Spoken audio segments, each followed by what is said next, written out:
volonté politique du gouvernement Matata se manifeste de plus en plus à travers l'évolution de la bancarisation de la paie des agents et fonctionnaires de l'État.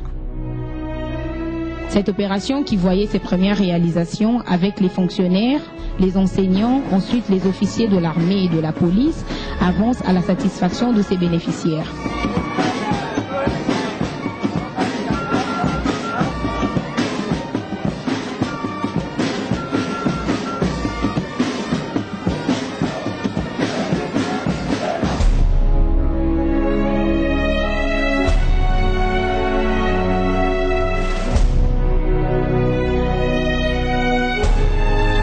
Question aujourd'hui d'évaluer les paies du mois d'octobre dernier avec les officiers supérieurs et les subalternes, mais aussi de préparer celles du mois de novembre qui prendront de l'adjudant-chef au sergent, tout en réfléchissant sur les problèmes pendants. Monsieur Kayembe Wakayembe nous explique certains points de l'évolution de cette opération.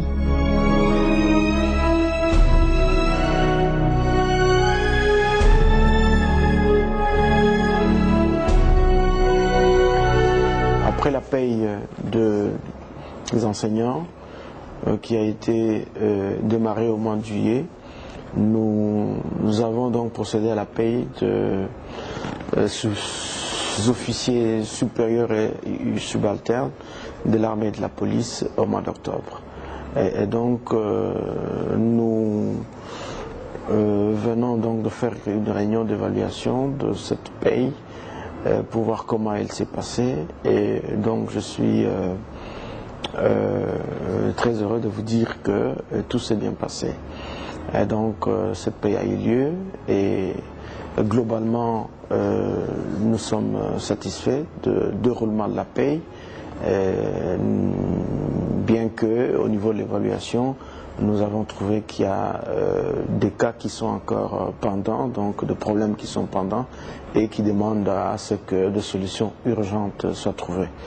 Ainsi donc nous en sommes là et nous avons fait les points, l'évaluation, et donc la réunion a regroupé l'ACB, le responsable de l'armée et de la police ainsi que le comité, et donc nous avons retenu les problèmes qui méritent notre attention, et des solutions devraient être trouvées dans les heures qui viennent, notamment en ce qui concerne les veuves et les absences, sous les cas des absences justifiées, et tous les policiers militaires qui sont en stage, en mission à l'étranger comme ici à l'intérieur.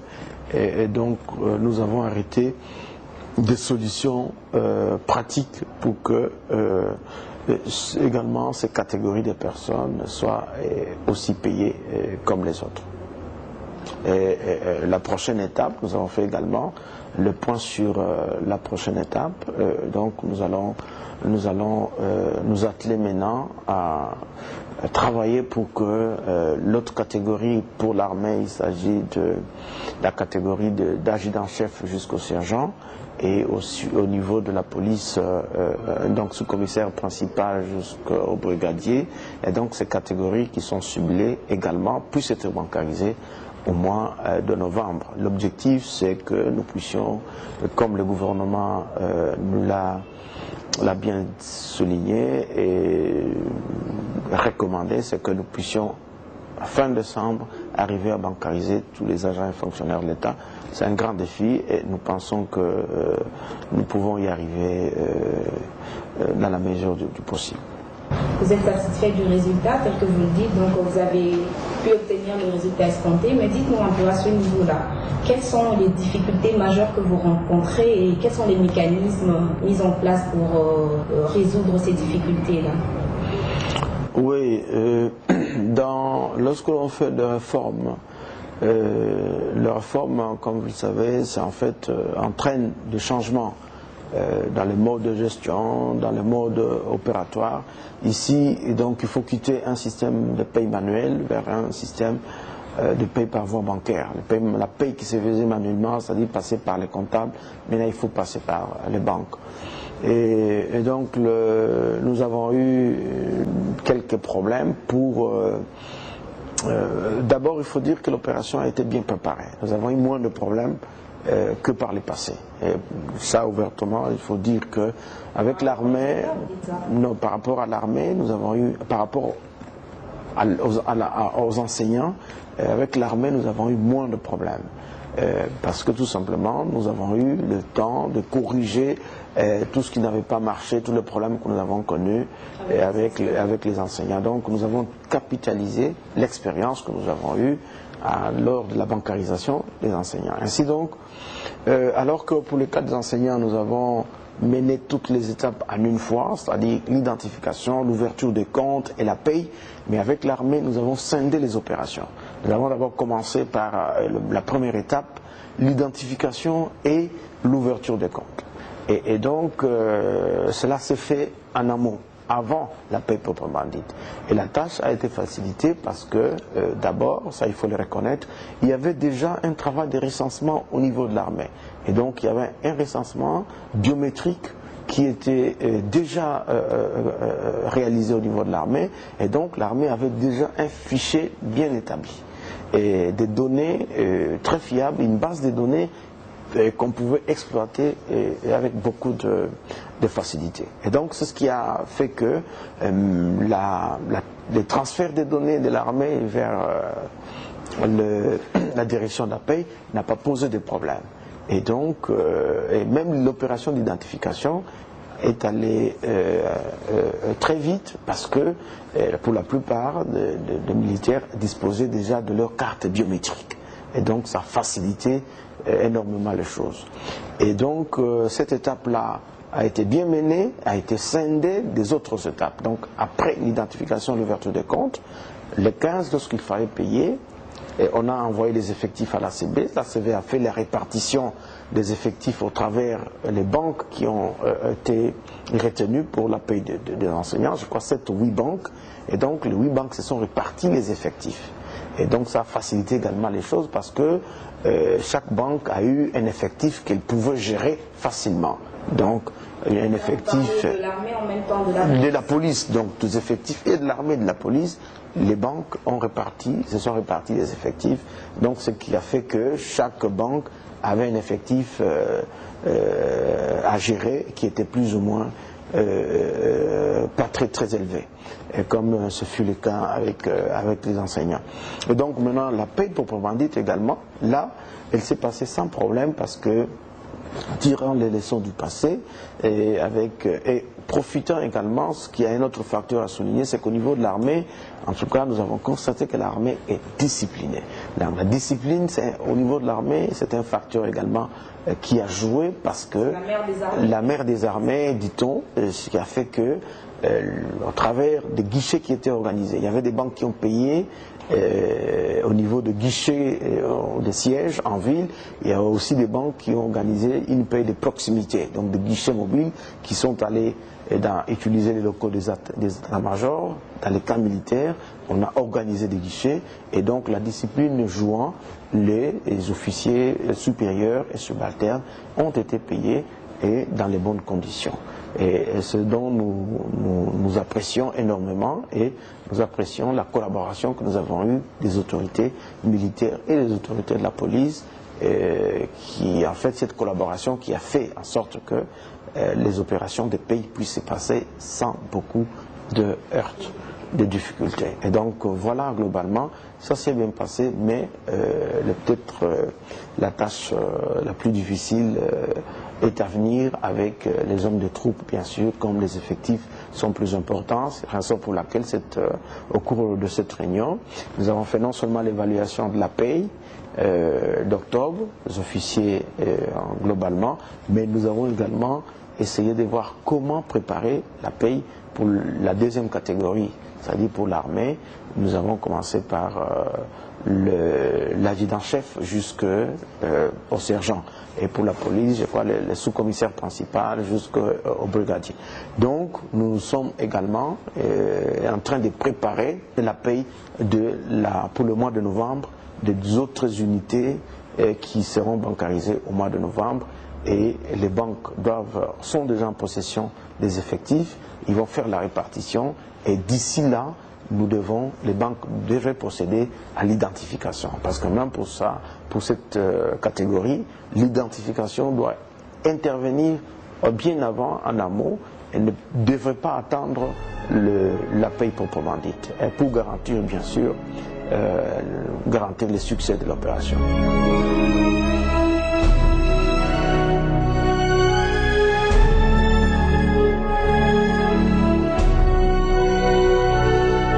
Nous avons également la maîtrise des effectifs qui ont été bancarisés, donc nous savons plus ou moins combien de militaires, les officiers et police et armée sont bancarisés, nous pouvons donner des effectifs. Maintenant nous attendons, les comptes, les officiers ont ouvert les comptes et les comptes ont été crédités et donc ces officiers ont été identifiés. Maintenant, bon, il ne reste plus qu'à attendre que les rapports que les banques vont nous faire. Et parce que les banques qui payent ont l'obligation de faire un rapport à la fin de chaque paye. Elles font rapport au comité pour dire nous avons reçu une enveloppe d'autant, nous avons payé autant, nous avons reçu un effectif de d'autant et nous avons payé autant. Et c'est à l'issue de ces rapports que nous pouvons, qui n'est pas encore établi complètement, et que nous pouvons connaître toute la situation par rapport à la paye qui a eu lieu de militaires et police pour le mois d'octobre. Vous devez quand même avoir une idée parce que avec la paie des enseignants, il y a eu des reliquats, même si nous ne savons pas encore à quoi cela est alloué. Mais est-ce qu'avec les militaires aussi il y a eu des reliquats et qu'est-ce que vous comptez faire avec? Parce que jusque-là, on n'a même pas vu les enseignants avec un salaire augmenté, ils ont toujours le même salaire. Les reliquats ne se déclarent pas tout de suite. Nous avons amorcé la paie au mois d'octobre. Ce n'est pas au mois de... D'ailleurs, nous n'avons pas encore terminé les mois. Immédiatement après la paie que nous allons déclarer les reliquats. Parce que même pour les agents et fonctionnaires de l'État et enseignants, nous avons amorcé le processus de bancarisation depuis août 2011, mais nous avons attendu une longue période et pour que l'argent qui ont été envoyé dans les banques, l'argent qui a traîné, ou les enveloppes envoyées dans les banques, l'argent qui a traîné dans les banques plusieurs mois, les comptes qui n'avaient pas été mouvementés, à ce moment-là, au bout de pratiquement d'une année ou de 6 mois, on a vu qu'il y avait des comptes qui étaient ouverts, qui n'étaient pas mouvementés. On a vu des comptes qui étaient ouverts pour certaines personnes et ces personnes-là n'étaient jamais présentées pour toucher leur salaire. C'est à ce moment-là qu'on a compris plusieurs mois après que ces personnes n'existaient pas. Donc c'est le même cas pour l'armée. Maintenant nous sommes en train de bancariser, mais nous attendons plusieurs mois. Par exemple, bon, si on a ouvert le compte pour un certain nombre de militaires, et bon, s'il n'y a pas eu au préalable identification, on va voir des comptes qui sont alimentés plusieurs mois, 5 ou 6 mois, si on constate que sur base de listing, des banques ont ouvert des comptes et la personne pour laquelle le compte a été ouvert ne se présente pas pour se faire identifier, ou le crédit qui a été envoyé dans les banques n'est toujours pas utilisé. À ce moment-là, les banques vont dire voilà, plusieurs mois déjà, j'ai eu ce crédit, mais les intéressés ne sont jamais passés pour réclamer leur paye. À ce moment-là, les banques vont envoyer ce crédit à la Banque centrale comme reliquat. Donc c'est encore tôt de dire qu'il y a eu reliquat ou il n'y a pas eu reliquat, surtout que les banques n'ont même pas encore fait rapport. Donc, attendons voir la fin de l'opération. Voilà, la RDC a 11 provinces. Donc là, nous sommes encore à Kinshasa. On peut dire que les fonctionnaires, les enseignants, les officiers sont déjà contents de l'opération, mais dans d'autres provinces, où en êtes-vous déjà? Oui, je suis également en mesure de vous dire que la paix en province, dans les chefs-lieux de province, a commencé au mois d'octobre. Donc, Tibinban, parce que même dans les provinces, nous avons fait comme dupliquer l'expérience de Kinshasa. Même dans les provinces, nous y allons progressivement. C'est-à-dire que administration par administration, jusqu'à ce que nous allons aller plus loin. Donc, mais néanmoins, au mois d'octobre, la paye au niveau de chef dans les provinces, au niveau des chefs-lieux, par voie bancaire a démarré. Et d'ici là, vous aurez les rapports, même les images, pour attester tout ce que je viens de dire. Parce qu'il y a des équipes qui sont sur le terrain pour le moment, les membres du comité de la paix, pour superviser et encadrer la paie qui s'est faite en province. Et d'après les rapports que nous avons reçus, en tout cas la paie a été effective dans presque la quasi-totalité des provinces. Il y a eu bien sûr quelques problèmes comme le démarrage de l'opération, mais ce sont des problèmes qui trouvent des solutions au fur et à mesure.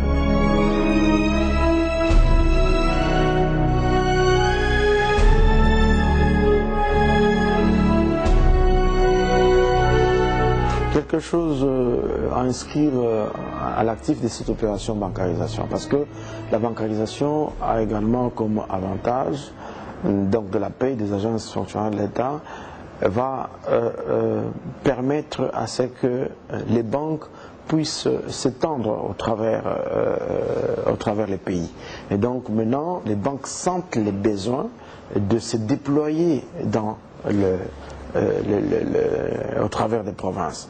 C'est ainsi donc lorsque les banques prennent l'engagement d'effectuer la paie dans une province de Bandundu par exemple, où il n'y a pas beaucoup de banques, et les banques, ipso facto, elles prennent la décision de s'implanter dans cette province de Bandundu, notamment dans la ville province de Bandundu, il n'y avait pas beaucoup de banques.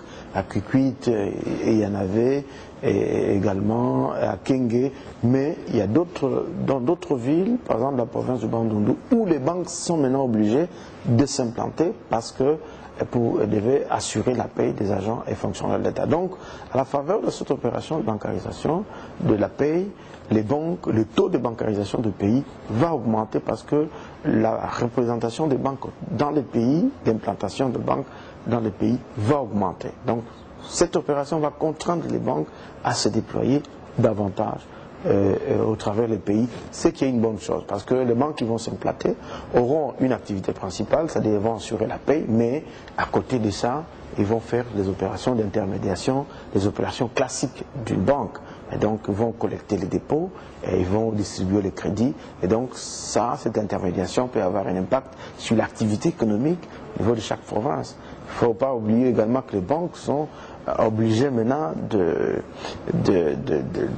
grossir les effectifs, donc d'avoir des effectifs supplémentaires. Donc, les banques également possèdent des recrutements d'autres unités parce qu'elles doivent se déployer. Donc, ça contribue ça a beaucoup d'avantages, des répercussions sur l'activité économique, sur la résolution du chômage, sur la croissance économique, sur l'intermédiation. Donc il y a beaucoup d'avantages qu'apporte cette opération de bancarisation des salaires des agents et fonctionnaires de l'État.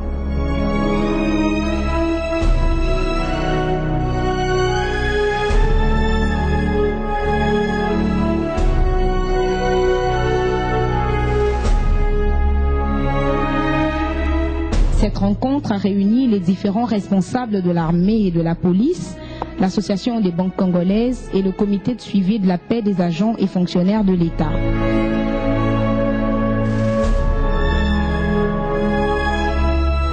Qu'est-ce que nous retenons comme perspective d'avenir par rapport à cette opération de la bancarisation? Par rapport à cette opération, je crois que nous pensons que l'objectif du gouvernement devait être réalisé, celui de maîtriser les effectifs. Et donc, nous sommes engagés à atteindre cet objectif, maîtriser les objectifs des effectifs. Et dans ce cadre-là, nous sommes tenus de mener le processus jusqu'au bout. Et donc, nous y allons de manière progressive. Et donc, nous allons, au niveau de chaque administration, au niveau de l'armée et de la police, nous allons graduellement, il y a de fonctionnaires, agents qui sont bancarisés. Jusque-là, les autres laisseront dans les jours à venir. Et donc, je pense que ces deux objectifs, la maîtrise des effectifs et la maîtrise de la masse salariale, seront atteints. Et l'opération bancarisation en elle-même a beaucoup d'avantages. Je crois que il y a donc lieu que toutes les parties prenantes puissent soutenir cette opération initiée par le gouvernement, parce que, in fine, si jamais on débouche à la maîtrise des effectifs et des enveloppes, même à un reliquat qui se présente, si le reliquat est là, il est consistant, engrangé par l'État, ce reliquat peut servir notamment à améliorer tant soit peu les conditions de vie de la population, la rémunération, à affecter ces ressources dans les secteurs sociaux, au niveau des secteurs sociaux et des secteurs prioritaires, donc l'éducation, la santé, les infrastructures. Et donc je crois que par rapport à ça, il y a lieu donc de travailler pour que ces objectifs fixés par le gouvernement, dans le cadre de son programme d'action, ces objectifs soient réalisés.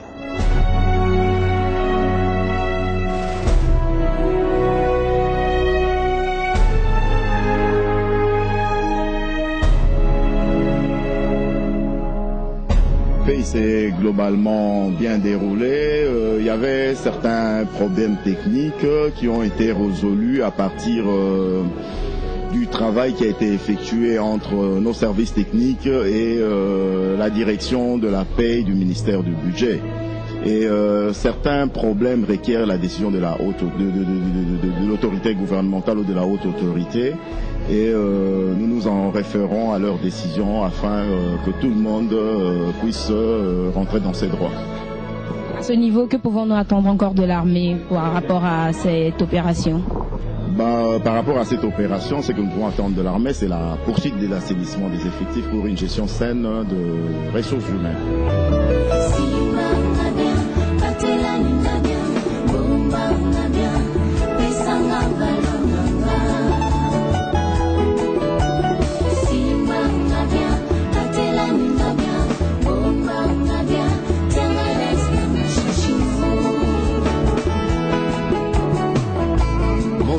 Mimanga na bala kuna na poli nzoto na masanga toma ya glace kalate mpotasi mabubu akisingai bopesi nga bankombo ya ito